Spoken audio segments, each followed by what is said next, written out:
Magandang araw kaibigan, tuloy po kayo sa Boss TV. At bago po tayo magpatuloy, pakilike po ng ating video at pakiclick na din po ng subscribe button at ganoon na din po ang bell icon para po sa parating pa nating mga upload.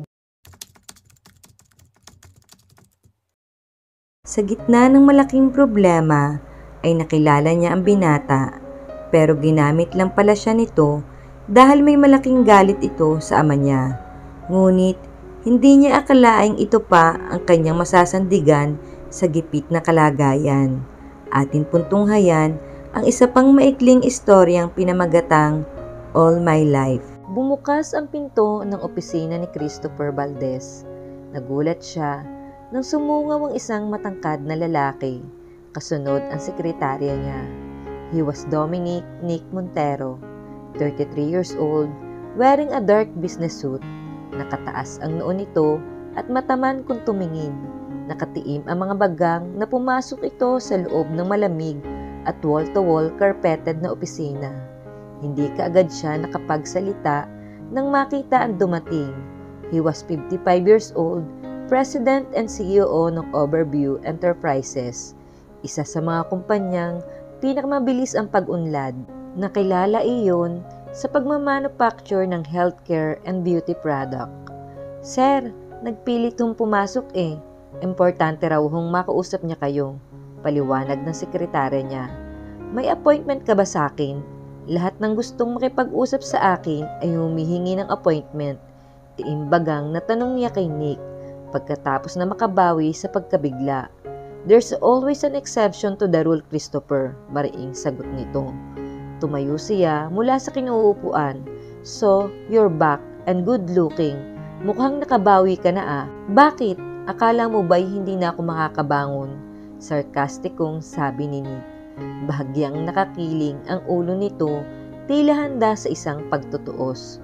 Well, ini-expect ko na yun. You're brilliant. May nakapagsabi sa akin na nakipagsapalaran ka sa New Zealand and you become a wealthy man. Damn it, Christopher. Hindi ako nagpunta rito para makipagkamustahan sa iyo. Halos maglabasan ang mga litid nito sa liig at noo. Now, man, what do you want? Tanong niya. Alam mo kung bakit ako narito.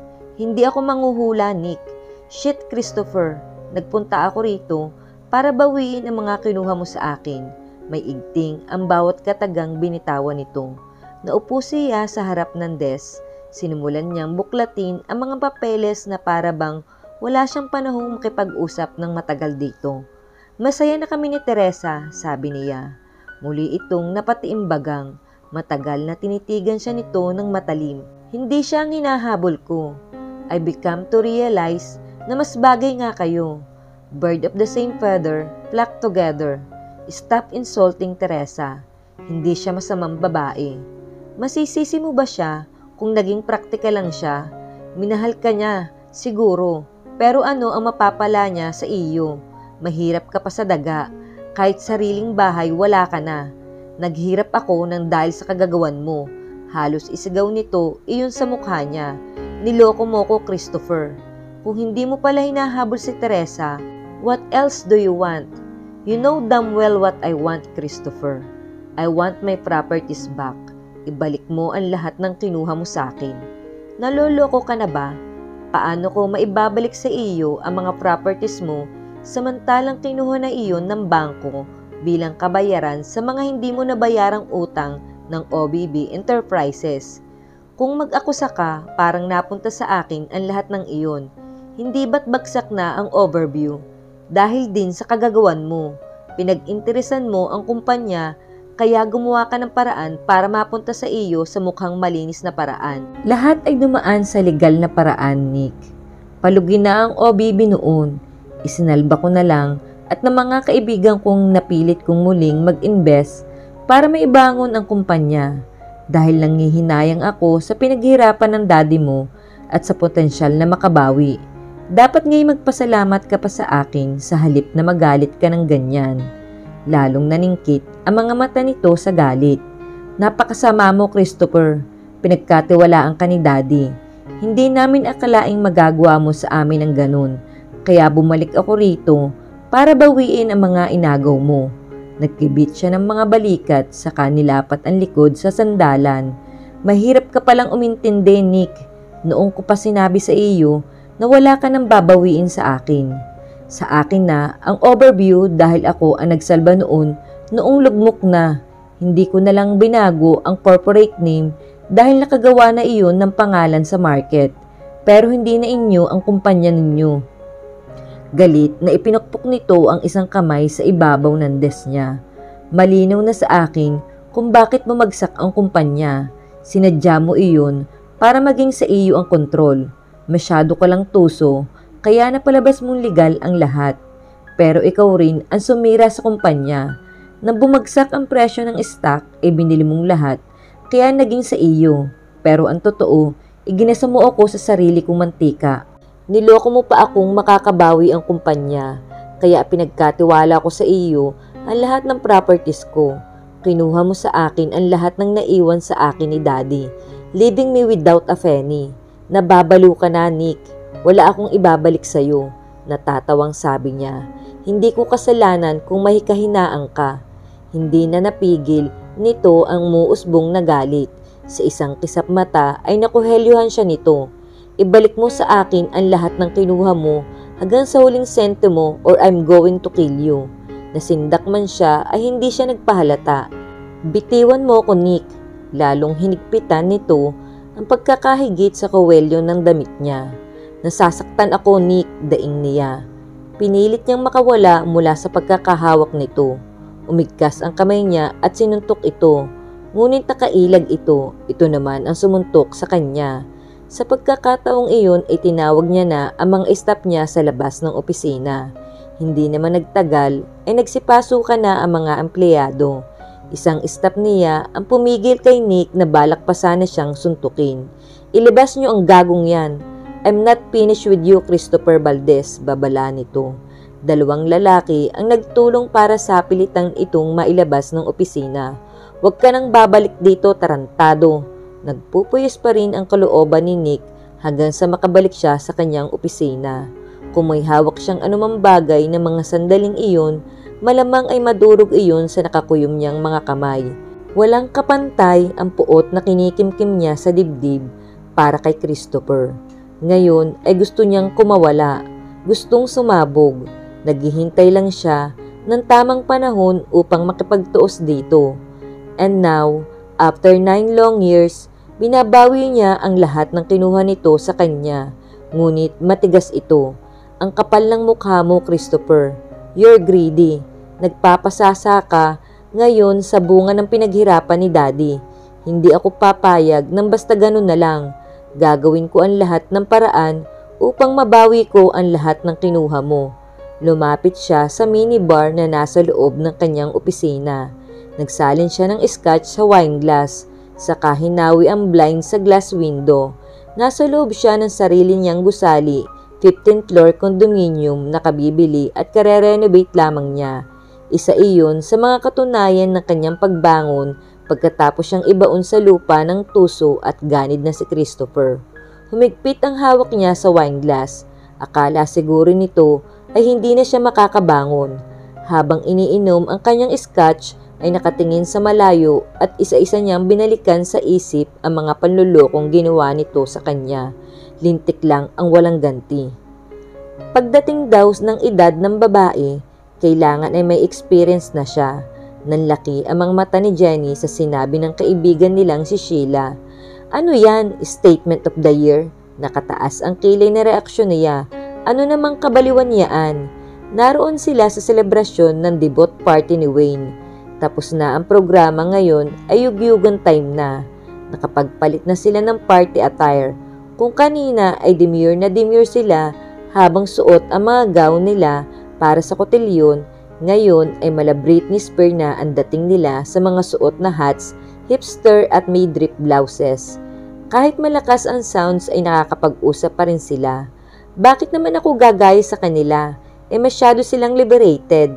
Nakatikwas ang ngusong reaksyon ni Marie. Bakit? Di naman tayo magpapahuli. Diba gusto nating maging in? Pangangatwira ni Sheila. No way, sabi ni Marie. I still go for the old-fashioned way. Gusto kong maging virgin bride. Basta, mag-18 na ako next month, kaya kailangang nangislap ang mga mata ni Sheila. Pilya rin ang pagkakangiti nito.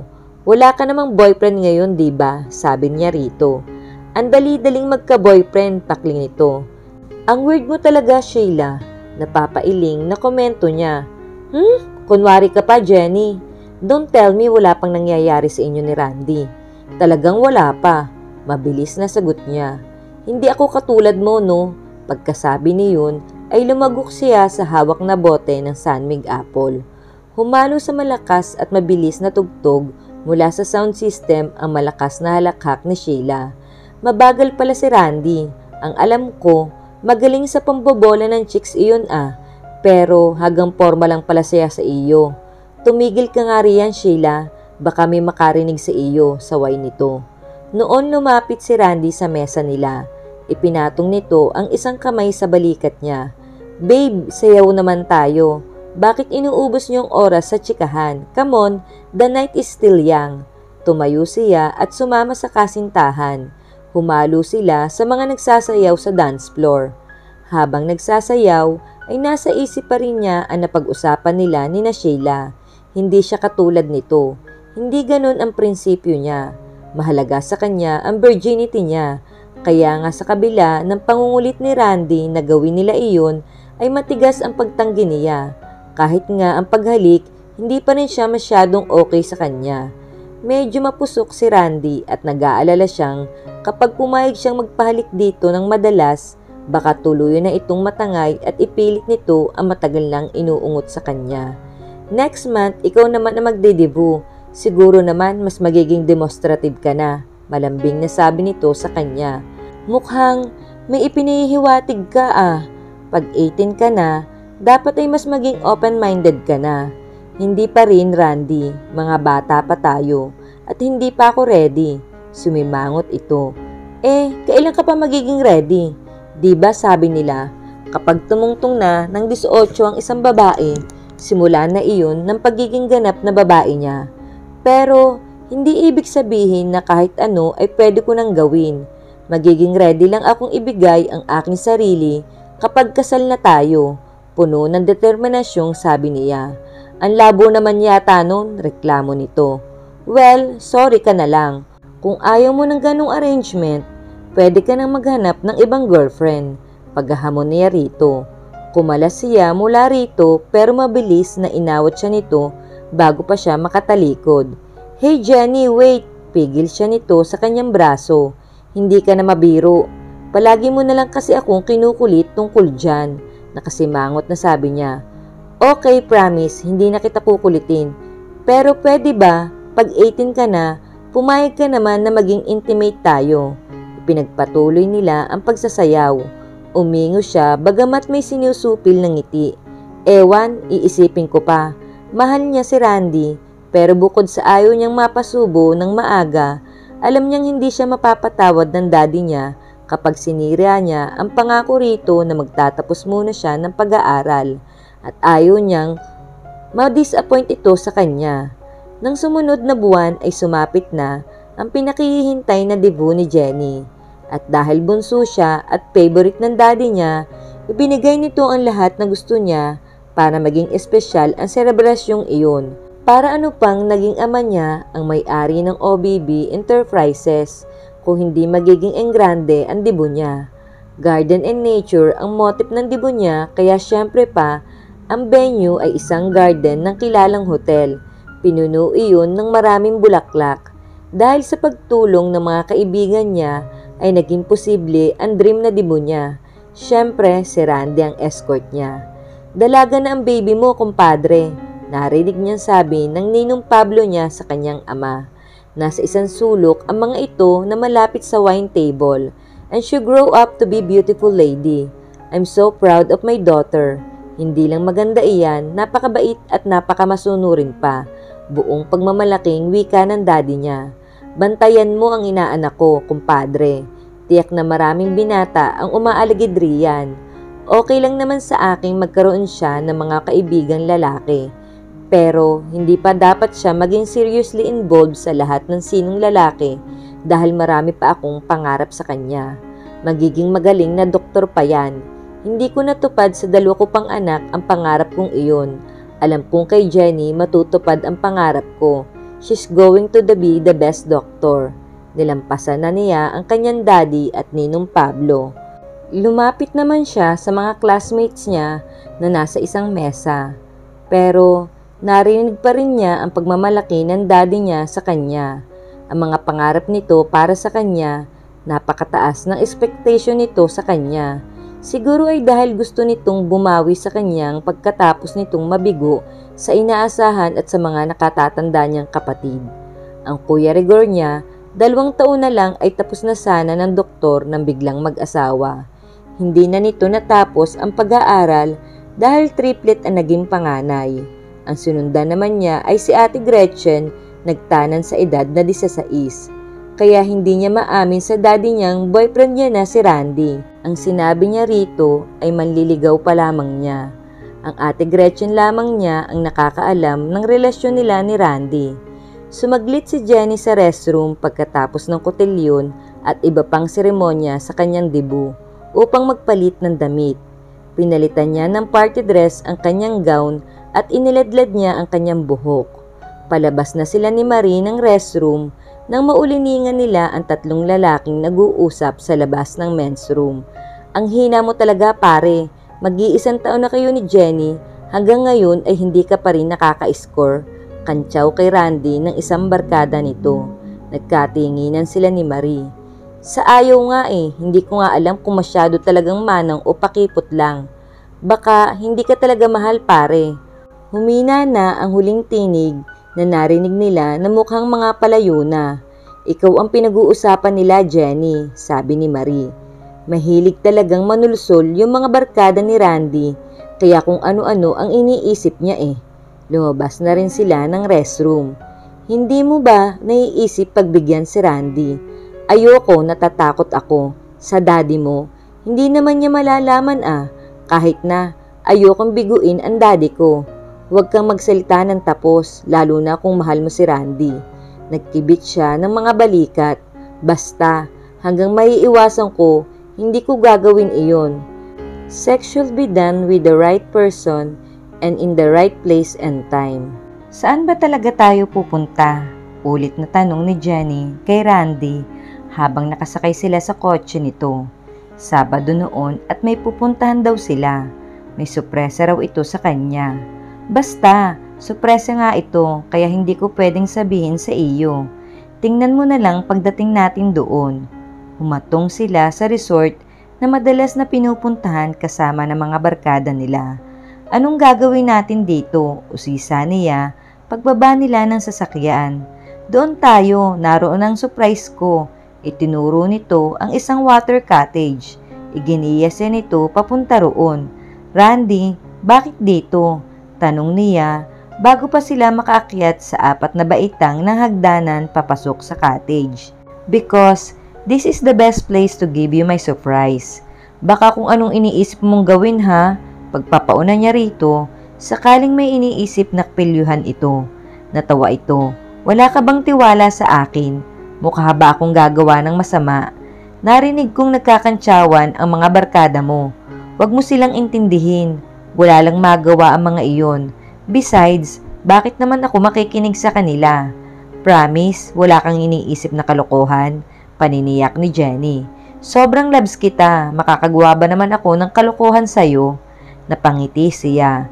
May tiwala naman talaga siya kay Randy. Hindi pa man ito nasira sa mga pangako nito sa kanya. He always made her happy. Ugali na rin itong supresahin siya. Nakatayo ang water cottage sa baybayin ng dagat. Pagsapit nila sa terrace ay nakatunghay sa dagat ay may nakahandang mesa roon na puno ng pagkain. Ano bang gimmick ito? Wala namang okasyon Wala lang, gusto ko lang isurprise ka. Open it, itinuro nito ang isang palayok na may takip. Nakalagay iyon sa sentro ng mesa. Nang buksan niya ang takip ay may maliit na velvet box doon. At parang alam niya kung ano ang laman ng kahon. Magpo-propose na ba ito ng kasal sa kanya? Kinuha niya ang box at binuksan iyon. Tama ang hula niya. Singsing ang laman niyon. Ano ito? Engagement ring? Nakangiting tumango si Randy. Yayayain mo na akong magpakasal. Gusto ko sana dahil magto-26 na ako. Pero alam ko namang hindi ka papayag. Lalo na ang daddy mo. Talagang hindi pa pwede. Naisip ko ang tagal ko pang maghihintay. Wala man lang akong pinangahawakan sa iyo. Pero ang singsing na yan ang proof na kapag ready ka na, sa akin ka lang magpapakasal. Mahirap nang maago ka pa sa akin ng iba. Dapat ko bang isiping masyado ka lang sigurista o masyado mo lang akong mahal? Pareho, masyado kitang mahal at sigurista rin ako. Napangiti siya. Natouch siya sa sinabi nito. Pinatunayan lang nitong mahal na mahal siya nito. Dating playboy ito na nagbago dahil sa kanya. Pinagpatuloy rin nito ang pag-aaral dahil sa request niya. Nang umisod ito palapit sa kinuupuan niya at hinalikan siya sa pisngi, pinagbigyan niya ito. Total, napatunayan niyang mahal na mahal siya nito. Nagkatuwaan silang mag-swimming pagkatapos kumain. Malaya niyang nagawang sumama kay Randy dahil nasa Verde Islands ang daddy niya kasama ang stepmother niyang si Teresa na mas bata rito ng 18 taon. Matagal-tagal na ring biyudo ang daddy niya nang pakasalan nito si Teresa na taga Makati. Doon nakabase ang opisina at laboratory ng OBB. Kaya mas madalas doon ang daddy niya. Once a week lang kung umuwi ito ng Santa Maria. Ibinilin sila nito sa kanilang lola na kailan lang ay yumao na rin. Mabuti na lang at nangati na naman ang paa ng stepmother mo, kaya nagawa natin ito, sabi ni Randy. Hindi kita laging pagbibigyan, oy. Siyempre, makakahalata rin ang ate ko. Pagkatapos mag-swimming, ay bumalik sila sa cottage. Nanood sila ng TV at nag-video okay na inarkila nito. Niyaya niya na itong umuwi nang mapansin niyang dumidilim na. Maaga pa naman protesta nito. Baka makahalata na sila sa bahay. Tiyak pagagalitan ako ni ate. Kapag inabuso ko ang kabaitan nun, malamang isumbong na ako nun kay daddy. Okay sige, ihahatid na kita. Pero bago tayo maghiwalay, ginawaran siya nito ng halik sa pisngi. Hindi niya maintindihan kung bakit mas naging makapangyarihan ang mga salita ni Randy kaysa sa determinasyon niyang tumanggi. Mahal lang siguro talaga niya ito, kaya nangyari iyon. Ayaw rin niyang magtampo ito. After all, suot na niya ang singsing na simbolo ng pangako nitong pakakasalan siya.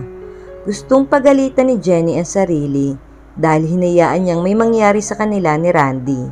Kinain niya ang pangako sa sarili na gusto niyang maging virgin bride. Nais niyang magsisi. Pero nangyari na iyon. Hindi na maibabalik pa ang kalinisan niya. Kahit iuntog niya ang ulo sa pader, iiwasan na lang niyang maulit iyon. Medyo dumistansya siya kay Randy na mga sumunod na araw at linggo. Nag-concentrate siya sa kanyang pag-aaral. Palagi rin siyang sumasama sa mga barkada niya upang makaiwas lang dito. Nangako siya sa sariling hindi niya napababayaang maging intimate uli sila para hindi na siya muling matangay, kahit magalit pa ito. At kung talagang mahal siya nito, hindi na siya pipilitin nito. Ngunit mukhang nakatakda talaga niyang pagsisihan ang minsan nilang kapusukan ni Randy. Dahil nagbunga iyon. Buntis ako, Randy. Biglang pumihit ang ulo nito paharap sa kanya. Sakay sila ng kotse nito paalis ng campus. Kasalukuyang isinusubo nito ang ignition key nang magkalakas siya ng loob na sabihin dito ang tungkol sa kalagayan niya. What? Gulat na bulalas nito na mukhang hindi makapaniwala sa ipinagtapat niya. Bakit parang ayaw mong maniwala? Pero isang beses lang natin ginawa iyon sabi nito na napakamot sa batok. Sigurado ka ba? Nag-home pregnancy test ako, positive. Anong gagawin natin, Randy? Tiyak na malalaman ni Daddy ang kalagayan ko. Baka naman hindi 101% accurate ang home pregnancy test na iyan. Bakit hindi mo tiyakin sa isang OB-GYN? Hindi ko na kailangan ng isang OB-GYN para makasiguro. Marami na akong nararamdamang sintomas, kaya nag-home pregnancy test ako. Hindi ko lang agad binanggit sa iyo dahil baka false alarm. Tila galit na pinukpok ni Randy ang isang palad nito sa manubela. Paano nangyari iyon? Bakit ka nagtataka? Di ba ikaw ang mapilit? Ito na nga ba ang sinasabi ko eh. Malaking problema ito, Randy. Kunot noong reaksyon niya. Sinusumbatan mo ba ako, Jenny? Ayoko nang sisihin ka, pero damn it, sige, magsumbatan na lang tayo. Mataas na ang boses na wika nito. Ayoko naman talaga, diba? Pero makulit ka. Oh, come on, Jenny. Alam ko namang gusto mo rin iyon. Kaya lang, pakipot ka. Pakiramdam niya ay nanlaki ang ulo niya. Si Randy ba ang naririnig niya? Nagsasalita. Ngayong buntis ka, parang ako lang ang may gawa niyan. Asik pa nito. Hindi ko sinasabing ganun. Pero anong gagawin natin ngayon? Malakas na nagbuga ito ng hininga. Pagkuway na tahimik. Tila nag-iisip ito ng gagawin. May solusyon dyan, anito, pagkaraan ng ilang sandali. Ilang months na ba yan?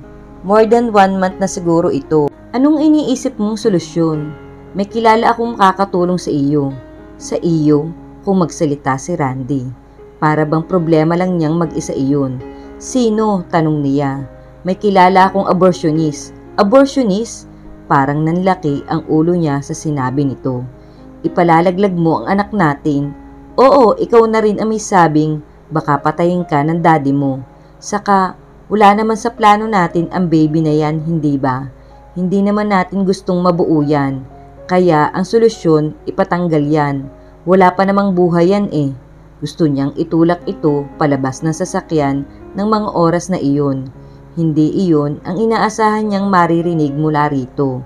O, kailan mo gustong pumunta? Tayo roon sa kakilala ko, tanong pa nito. Isang matalim na tingin lang ang isinagot niya rito. Bakit ganyan ang tingin mo sa akin? You're so disgusting, Randy. Mahina, ngunit mariing sabi niya. Pumayag na rin akong gawin natin yun dahil akala ko'y ikaw na si Mr. Right. Akala ko, ginawa mo yun dahil sa sobrang pagmamahal mo sa akin. Ang laking gaga ko pala. Hindi ka pala sincere at totoo tulad ng akala ko. Hindi ako makapaniwalang lalabas sa bibig mo ang tungkol sa abortion. Solusyon lang naman ang sinasabi ko. Okay, kagagawan ko iyan, pero useless na kung magsisisihan pa tayo.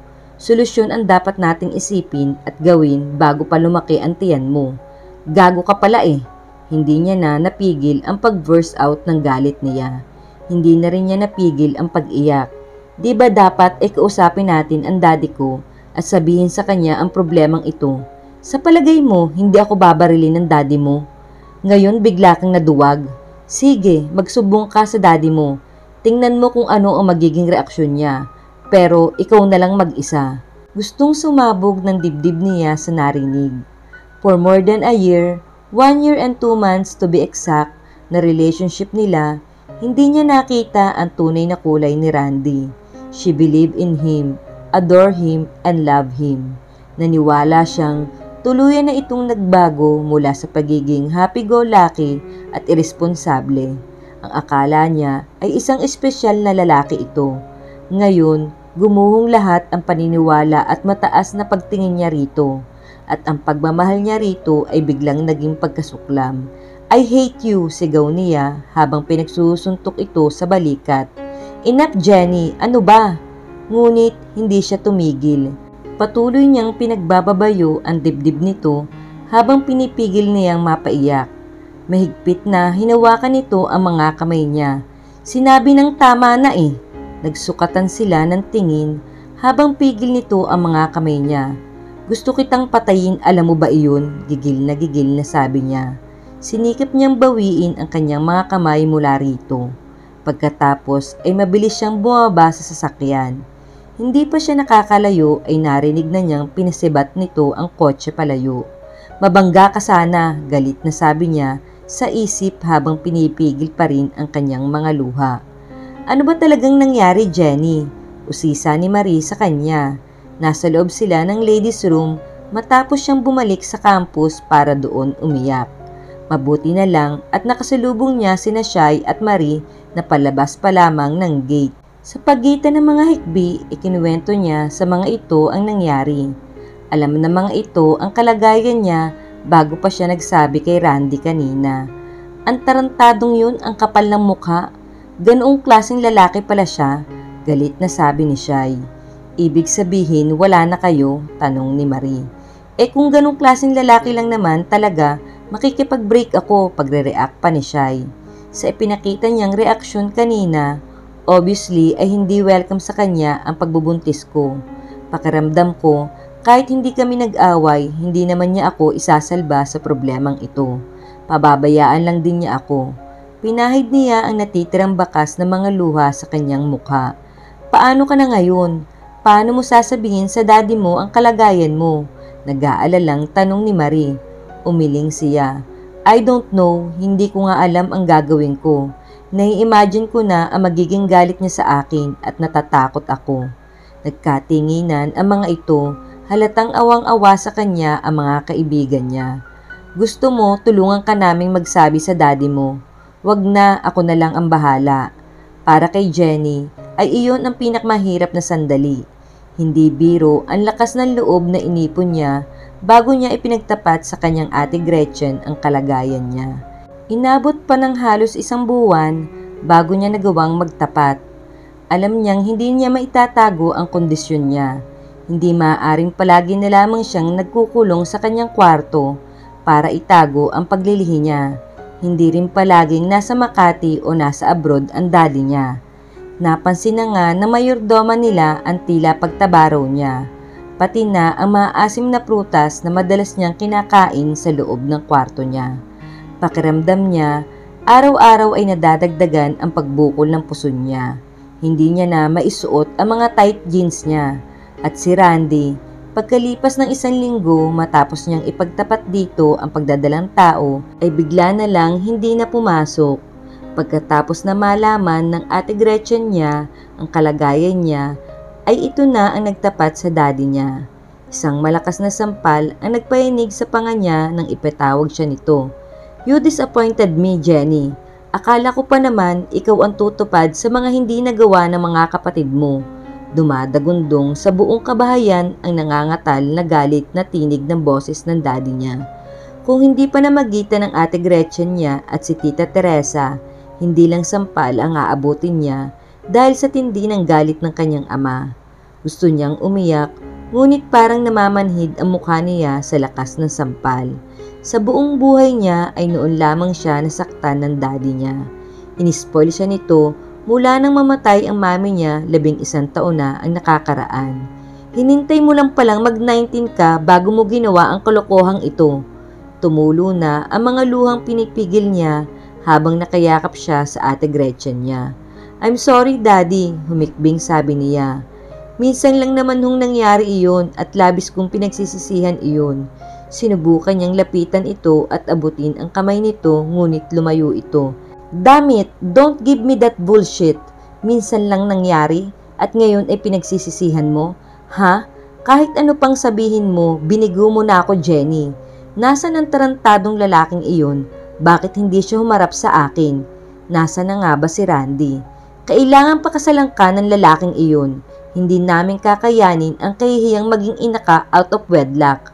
Natigilan siya. Hindi niya na gusto ang idea na magpapakasal siya kay Randy. Pagkatapos nitong isiping ipa-abort ang ipinagbubuntis niya. Iharap mo sa amin ang lalaking iyon, Jenny. Kapag hindi siya humarap sa amin at hindi niyo naayos ang problemang ito, itatakwil kita. Itatapong kitang palabas ng bahay na ito. Mag-isa mong haharapin ang problema at kahihiyang iyan. Dad, you know me, Jenny. Mabait akong ama sa masunuring anak. Pero wala akong puso sa suwail na anak. Han ang puso mo, sabat ng Tita Teresa niya. Natural lang naman sa mga kabataan ang ganyang pangyayari. Huwag ka nang masyadong magalit. Ipakasal mo na laang sila. Shut up, Teresa. Pabayaan mo akong kastiguhin ko ang anak ko. Galit na wika ng daddy niya. Pagkuway muling bumaling sa kanya. Ayusin mo ito, Jenny. Ihirap mo sa akin ang lalaking iyon para maipakasal kayo. Iyon na lang ang magagawa mo para hindi kita tuluyang itakwil. Kapag hindi mo nagawa iyon, huwag ka nang magpakita sa akin. Umalis ka na rito sa Santa Maria dahil hindi ko kakayaning tanggapin ang kahihiyang ibibigay mo sa akin. Pagkasabi niyon ay tinalikuran na sila nito. Lumapit sa kanya si Tita Teresa. Palagay ko, kailangang sundin mo ang pinagagawa ng daddy mo. Talk to Randy. Hindi mawawala ang galit sa iyo ng daddy mo kapag hindi kanya pinakasalan. Gusto pa ba niyang magpakasal kay Randy pagkatapos malaman ang totoong kulay nito?